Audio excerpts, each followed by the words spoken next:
안녕하세요, 코인튜브입니다. 오늘도 여전히 비트코인에 대해서 얘기를 하려고 이렇게 영상을 켰습니다. 오늘 하고 싶은 얘기는 다른 얘기가 아니라 왜 우리가 비트코인을 사야 되는지에 대해서 얘기를 해보려고 해요.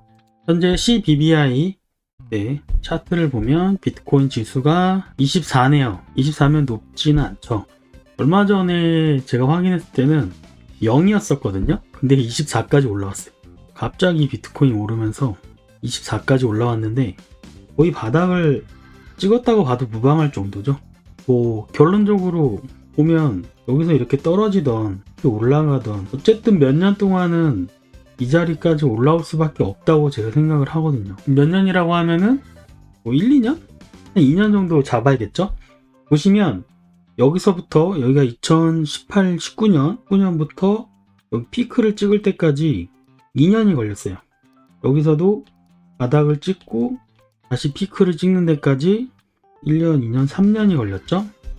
그 말인즉슨 여기서도 시대가 변하긴 했지만 최소 1년, 최소 1년, 여기서 3년, 여기서 2년, 여기서는 미니멈 1년은 걸리지 않을까. 어느 정도 올라가는 데 있어서요. 미니멈이에요. 한 2년 다시 걸릴 수도 있어요. 아니면은 급격한 경제 위기가 오거나 그런 경우에는 갑작스럽게 올라갈 수도 있겠죠. 그런 거를 우리가 좀 생각을 해야 됩니다. 그러니까 아직은 바닥이에요. 충분히 바닥입니다. 비트코인을 사셔도 된다는 얘기죠. 아니 사실 지금 사야 돼요. 제가 뭐 단돈 10만원이라도 좋아요. 뭐 100만원, 1000만원 비트코인 사실 생각을 하지 마시고 단돈 10만원, 뭐 50만원 이 정도만이라도 한 달에 월급이 생기면 네, 사는 겁니다. 뭐 어렵지 않잖아요. 적금 든다고 생각을 해야 돼요. 좀 저희가 생각을 해야 되는 거는 친구들 만나서 술 마시고 노는 것도 좋죠. 하지만 그런 돈을 조금 아껴서 비트코인에 투자를 해놓는 겁니다. 저는 그렇게 생각해요. 비트코인이 가격이 엄청 오를 거라고 생각을 해요. 개인적으로. 비트코인 가격을 보면 3,600만 원이잖아요. 많이 올라왔습니다. 2천만 원대였다가 지금 많이 올라왔네요. 지금 노란색이 11선인데 61선을 돌파하고 있죠. 61선을 돌파하고 이거는 121선인데 여기까지는 돌파를 못하겠네요. 현재 상황으로 봐서는 61선을 돌파하고 나아가면 이렇게 봤을 때 이렇게 이어지잖아요. 그 차트가 일단은 계속 올라간다기보다는 한번 떨어졌다가 가지 않을까 싶긴 해요. 뭐 이게 중요한가요?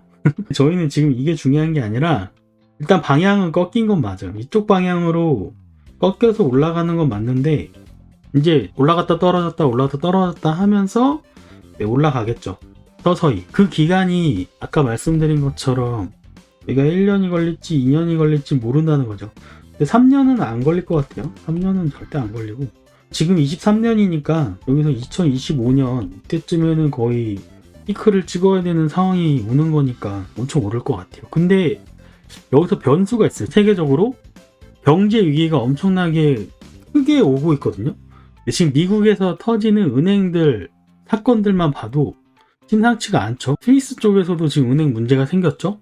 금리가 올라가면서 기업들이 점점 힘들어지고 감당하기 힘드니까 파산 사태가 나오고 있습니다. 그래서 우리가 좀 알아야 되는 거는 비트코인 지금 오르는 이유가 두 가지잖아요. 두 가지로 추측을 하잖아요. 첫 번째는 그냥 너무 많이 떨어졌고 오를 때가 돼서 그냥 오를 때가 됐다. 그리고 두 번째로는 은행의 파산으로 안전자산을 사놓기 위해서 비트코인을 산다. 이렇게 두 가지 의견이 있잖아요. 저는 둘 다 맞다고 생각해요. 너무 바닥을 찍어서 오를 때가 됐어. 그것도 사실이고 은행이 파산되니까 어라?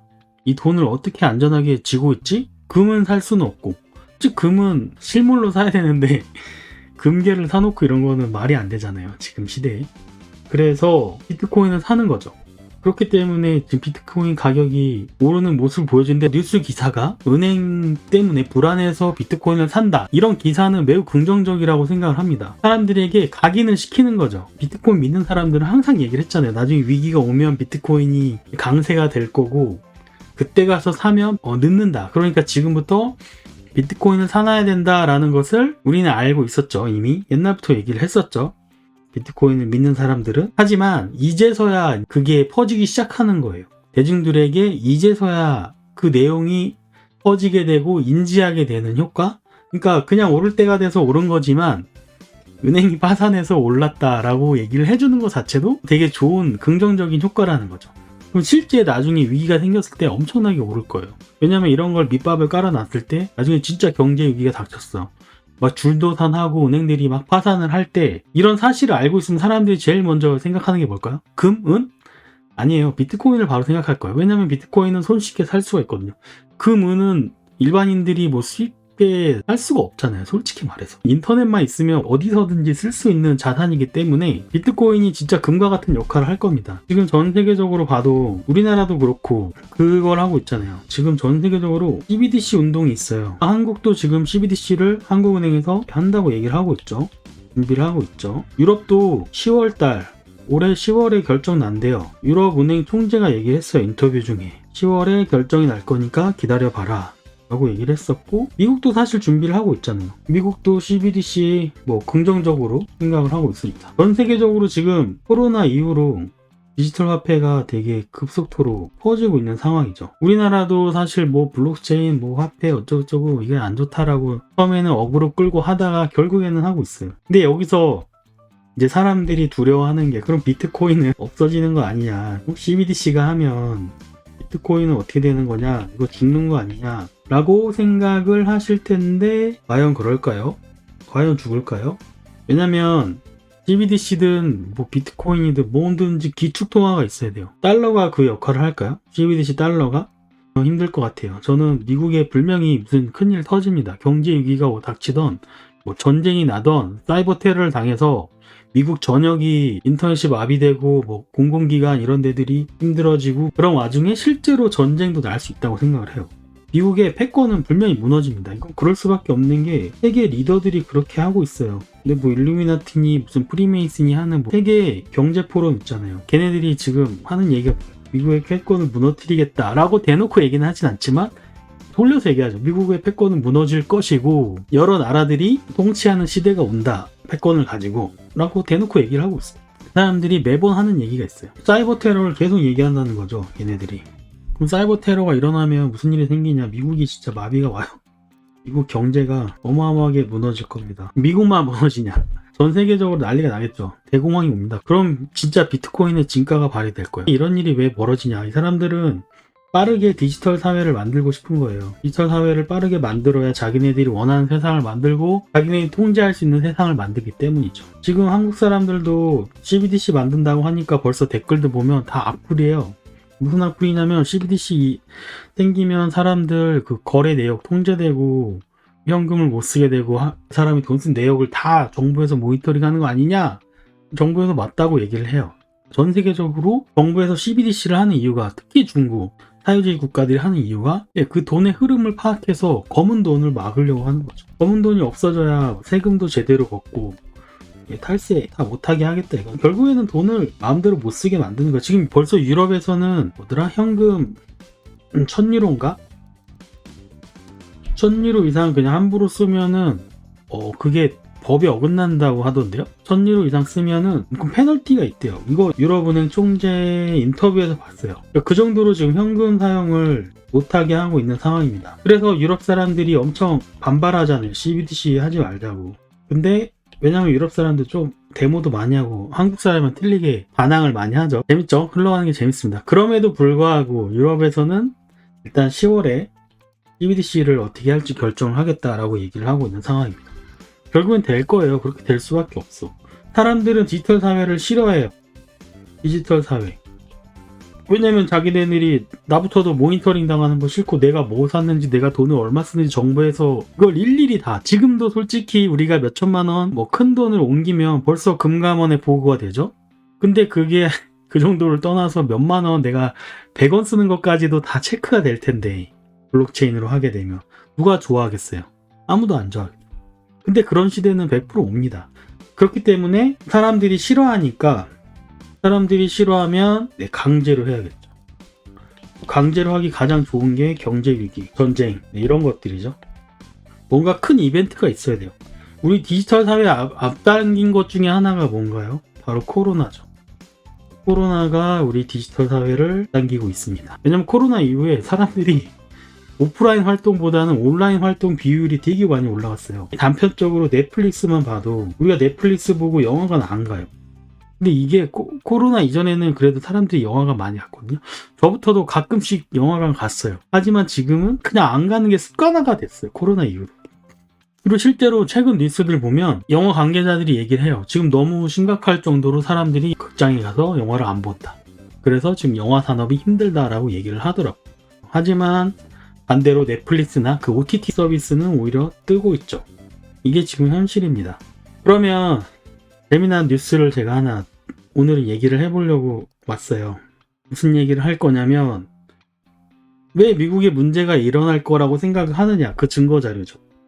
미국에 재밌는 게 최근 10년 사이에 텍사스로 이주한 대기업 목록이에요. 아는 회사들만 대충 읊어보면 오라클, 테슬라, HP, 토요타, 삼성, 아마존, 페이스북, 구글, 애플, 드롭박스, 인사이드 이런 회사들, 델, IBM, 인텔, 삼성이 또 나왔네. 뭐 페이팔, 그 다음에 또 뭐 있지? 마이크로소프트도 있어요. 마이크로소프트, 페이스북, 애플, AT&T, 코카콜라 이런 회사들이 다 최근에 미국 텍사스에 이주를 했거나 아니면 거기에 공장을 만들었거나 이런 회사들이거든요. 엄청 많죠. 텍사스로 기업이 이주하기 매력적이기 때문에 이주를 한대요. 제가 이거를 AI, 요즘에 AI 많이 쓰잖아요. 빙한테 물어봤는데 텍사스로 기업이 이주하기에 매우 매력적인 장소입니다. 텍사스는 다른 주에서 이주한 기업들이 가장 많은 곳입니다. 맞죠? 여기 인정하잖아요. 기업의 수가 가장 많은 곳입니다. 높은 세금, 좋은 경제, 관대한 노동력 때문에 다른 주에서 사업하기 힘드니까 캘리포니아나 이런 데서, 뉴욕이나 이런 데서 텍사스로 많이 이주를 하는 거죠. 그러니까 이게 지금 현재 미국의 상황이에요. 왜 텍사스로 갈까요?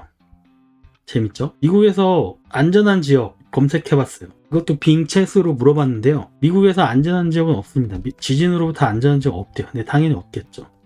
하지만 그럼에도 불구하고 미국 내에서 지진 발생 위험이 낮은 지역은 플로리다, 텍사스, 미시시피주 등이 있습니다. 하지만 이 지역들도 지진 발생 가능성이 0%는 아닙니다. 라고 얘기를 해주더라고요. 당연히 0%는 아니죠. 0%인 지역은 전 세계에 없죠. 그만큼 안전한 지역이라는 거예요. 그리고 텍사스가 따뜻한 지역이라서 물어보면 텍사스에 자급자족이 가능하대요. 바로 물어볼게요. 텍사스는 자급자족이 가능한 지역이니? 텍사스는 대부분 식량과 에너지 생산을 할 수 있는 땅과 자원이 풍부한 지역으로 알려져 있습니다. 미국 내에서는 최대 축산지 중 하나이며 석유 천연가스 생산 역시 매우 높은 수준입니다. 이러한 이유로 인해 텍사스는 자급자족이 가능한 지역으로 평가됩니다. 그러나 이는 완전한 자급자족을 의미하지는 않으며 다른 지역과의 무역 등의 경제활동도 필요합니다. 또한 최근 자연재해로 인해 전력 공급이 일시적으로 마비된 경우가 있었죠. 라고 얘기를 하긴 하네요. 거기다가 더 재밌는 사실이 있어요. 지금 미국에서 바이든이 한국에 와가지고 대기업들에게 미국에 공장을 지어라 이런 얘기를 했었잖아요. 저번에 방한했을 때요, 바이든이. 근데 지금은 그거를 멕시코로 돌리고 있습니다. 근데 멕시코도 재밌는 게 어느 지역인 줄 아세요? 지도를 보면서 얘기를 드릴게요. 네. 이 지역이에요. 몬테레이. 텍사스가 어디냐면 텍사스가 여기에요. 오스틴, 샌안토니오가 텍사스로 유명한 시티잖아요. 삼성전자가 오스틴에 공장이 있습니다. 제가 예전에 반도체 일을 해가지고 오스틴에 출장을 갔다 왔었어요. 그래서 잘 알고 있죠. 이쪽 라인이 멕시코랑 미국의 경계거든요. 이 몬테레이라는 지역, 여기 오스틴 엄청 가깝잖아요. 근데 그 대기업들이 지금 몬테레이 쪽으로 땅을 알아보고 있어요. 지금 테슬라도 몬테레이에 엄청나게 큰 땅을 이미 확보해 놓고 여기에 지금 공장을 투자하고 있습니다. 테슬라 뿐만이 아니라 지금 LG나 삼성이나 현대자동차 같은 회사들이 몬테레이에 지금 공장을 알아보고 있습니다. 재밌죠? 몬테레이에 관련해서 내가 한번 검색을 해보겠습니다. 빙한테 물어볼게요. 멕시코 몬테레이 도시에 어떤 기업들이 공장을 만들고 있나요? 그리고 어떤 대기업들이 몬테레이에 있나요? 라고 빙한테 물어보겠습니다. 보시면 멕시코 몬테레이 도시에는 LG전자 냉장고 공장과 테슬라의 새로운 공장이 있습니다. 대기업으로는 현대자동차와 기아자동차가 몬테레이에 생산 공장을 두고 있습니다. 보면은 기아, 이케아 뭐 이런 회사들이 있네요. 근데 여기에 테슬라도 있어요. 테슬라도 있고 여러 가지 회사들이 있는데 GE도 있네요. GE도 있고 좀 찾아보면 더 많은 기업들이 있거든요. 몬테레이와 딱 텍사스 이쪽으로 대기업들이 이주를 한다는 거죠. 근데 여러분들 그거 아세요? 영화도 한번 나왔었는데 미국에서 위험한 지역이 여기 캘리포니아 이쪽 지역, 서부 지역이 브레고리 지역이잖아요. 브레고리 지역이라서 상당히 위험해요. 그리고 실제로 영화 같은 데서도 이쪽에 지진이 대지진이 난다는 영화도 있었죠. 드웨인 존슨 나왔던 영화 있었는데 이쪽에 큰 재난이 발생하는 영화. 그리고 뉴욕도 지금 안전하지 않아요. 이쪽 동부도 그 루머인데, 이건 당연히 루머인데 뭐 전쟁에 대한 루머가 있어요. 핵전쟁 같은 거. 뭐 그렇다고 뭐 뉴욕에 핵이 터지고 이런다는 게 아니라 그런 루머가 있다는 거죠. 그런데 신기하게 많은 기업들이 이쪽으로 몰리고 있다. 신기하지 않나요? 이쪽은 만약에 지진 위험이 있고 전쟁 위험이 있다면 미국 전체가 초토화될 텐데 이쪽에 기업들이 모이고 바리케이트 치고 자급자족하고 살아간다면 약간 멕시코랑 연합을 하는 거죠. 미국 안에서 좀 보호받고 싶은 사람들은 이쪽에 살겠죠. 돈 있고 백 있고 이런 사람들. 예전에는 그냥 하나씩 들었던 정보들이 퍼즐이 풀어진다는 느낌이 들어요. 그래서 비트코인이 안전자산이 맞다니까요. 저는 그렇게 생각을 합니다. 그래서 지금도 보면 여기서도 아직은 바닥이니까 우리가 10만원이든 50만원이든 계속 사야 돼요. 그리고 제가 좋아하는 파이사이클, 여러분들 제가 예전에 영상에서 파이사이클 얘기를 많이 했었는데 파이사이클은 뭐 특별한 건 아니고 여기 주황색과 위에 녹색이 만나면 그게 고점이라는 얘기거든요. 여기서 한번 있었고 여기서 한번 있었고 여기서 고점을 다 맞추는 파이사이클이라는 지표인데요. 네, 여기 많이 떨어져 있죠. 지금 뭐 그나마 좀 붙었는데 이만큼 떨어진 시기에는 매직 구간이에요. 네, 지금 매직 구간입니다. 그 이후에 한 번 더 붙었었잖아요. 이때도 어떻게 맞췄죠? 신기하게 거의 붙었죠. 그리고 떨어졌죠. 여기서도 어떻게 될지 몰라요. 여기서도 한번 그냥 거의 붙은 척 하다가 떨어졌다가 이런 식으로 올라갈 수도 있다는 얘기죠.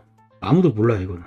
근데 지금 하락장에서 보시면 이게 녹색이 하락이잖아요. 하락장에서 이게 올라가다가 만나게 되면 제가 볼 때는 불장이라 하기 그렇고, 이게 상승장일 때, 녹색이 상승장일 때 같이 만났으면, 만약 예를 들어서 이렇게 하다가 어디서든 이렇게 만났을 때가 진짜 불장이지 않을까 싶어요. 근데 이게 이때가 진짜 여기서 팔아야 되느냐? 저는 안 팔았으면 좋겠어요. 만약에 팔더라도 그냥 파는 게 아니라, 이때는 비트코인을 다 파는 게 아니라 그냥 필요한 거 있으면 사세요. 이때 돈 모였을 때 제 동생도 많이 후회하는 게 자동차라도 사놓을 걸. 왜냐면 비트코인 그때 막 몇천만 원 막 올랐을 때 그때 자동차라도 한 대 사놨으면 지금 동생이 약간 후회하는 거죠. 아쉬움? 비트코인은 무조건 들고 가야 돼요. 죽을 때까지 어쩔 수 없어요. 이거는 운명이라고 생각을 합니다. 저는 개인적으로. 우리가 비트코인을 계속 모아서 들고 가야지. 비트코인이 망하지 않는다면 무한대로 오를 가능성이 저는 높다고 생각을 합니다. 이건 뭐 저만의 얘기가 아니에요. 제일 대표적인 게 마이클 셀러 그 형님인데, 마이클 셀러 형님도 비트코인은 무한하게 상승할 것이다 라고 얘기합니다. 우리 옛날에 유명했던 짤 기억하시나요? 심슨이 많은 얘기를 했는데 여기 그 중에 이 짤이 있죠. 무한대 짤. 비트코인은 무한대로 올라간다. 보이시죠? 이거 안 보이나? 보이겠죠? 무한대. 비트코인 무한대. 심슨 애니메이션에 나왔던 장면이잖아요. 이게 상징하는 게 있을 거예요. 분명히. 여기 보시면 옛날부터 비트코인에 대해서 얘기를 많이 했거든요. 근데 이게 재밌는 게 이 크립토라는 단어 보이세요? 이 단어가 언제적 심슨이냐면 1997년에 크립토라는 단어를 쓸 일이 있을까요? 우리가? 어떻게 생각하세요? 저는 진짜 이들은 누군지는 모르겠지만 심슨도 엄청나게 음모론적인 얘기를 많이 예언하고 맞춘 애니메이션이잖아요. 뭔가가 있는 것 같아요. 심슨은 분명히 뭔가 있어. 크립토 암호화폐 이거 뭐예요? 코드 이런 것들 얘기하는 거 보면 패스 코드, 시크릿 코드, 이미 그들은 계획을 하고 있던 거죠. 비트코인부터 해가지고. 저는 개인적으로 그렇게 생각을 해요. 비트코인은 단순한 개인이 만든 게 아니다. 우리는 사토시를 알고 있다. 하지만 말할 수 없다. 심슨이었나? 어디서 얘기를 했었잖아요. 우리는 사토시를 알고 있다. 하지만 뭐 얘기를 할 수 없다. 그러니까 아무도 모른다. 이런 식으로 얘기를 했던 에피소드가 있었던 것 같은데, 그냥 개인이 만든 게 아니라고 생각을 해요. 솔직히 비트코인 막을 거면 미국에서 진작에 막을 수 있지 않았을까요? 이거 거래하는 거 자체를 완전 불법으로 해가지고 충분히 막을 수 있었다고 생각을 하거든요. 근데 여기까지 일부러 냅두고 비트코인 없었으면, 이거 없었다고 생각해봐요. 그러면 블록체인을 우리가 알 수 있었을까요? 몰랐겠죠. 블록체인에 대한 개념도 일반인들이 몰랐겠죠. 비트코인이 없었으면. 그럼 블록체인 개념이 생겼기 때문에 뭐가 생겼나요? CBDC가 생겼습니다. 이게 어떻게 되나요? 사람을 통제하고 모니터링할 수 있는 시스템이죠. 진짜 찐부자들은 이런 사회를 원해요. 개인들이 활기치는 사회를 원하는 게 아니라 부자들이 개인들을 마음대로 부려먹을 수 있는 노예처럼 부려먹는 거죠. 옛날에 공건시대처럼. 그런 시대를 원한다는 거죠. 왜냐면 그들은 이미 만렙 찍었는데 개인들이 너무 말을 안 듣네. 어떻게든 통제하고 싶은 거죠. 자기네들의 배가 되게 하기 위해서. 깁스들이 그런 걸 원하지 않을까요? 저는 그렇다고 생각을 합니다. 어쨌든 여기까지 하고 결국 제가 하고 싶은 얘기는 우리는 비트코인을 모아야 돼. 우리는 비트코인을 모아야 합니다. 비트코인 여기서 더 올라가다가 떨어질지 뭐 떨어지다가 올라갈지 몰라요. 그건 아무도 알 수가 없어. 특히 우리 같은 개인들은 더욱더 알 수가 없어. 하지만 비트코인이 계속 우상향하는 거는 우리같이 믿는 사람들은 비트코인이 항상 우상향한다는 걸 알 수 있겠죠. 그런 의미에서 한 달에 10만 원이라도 좋으니까 앞으로 한 1년, 2년 남은 기간 동안 비트코인을 매집합시다. 그게 우리가 생존할 수 있는 길입니다.